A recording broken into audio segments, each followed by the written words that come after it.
Looking back on 2024, as we're almost coming to the end of the year, which is scary, have there been any highlights for you of this year? I know you've been travelling all over the place speaking, but any highlights from this year for you? Yeah, for me personally, there's a few big conferences that I did speak at this year. IMCAS in Paris was incredible.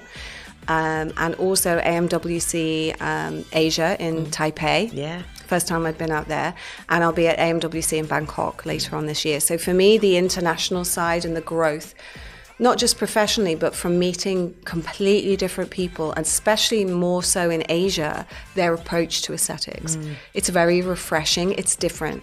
Yeah. And I would recommend anybody who is feeling a little bit jaded, because we all go through it within aesthetics, and wants that bit of refresh, they're looking for something different, is maybe branch out and go to a conference further afield than Europe. Yeah.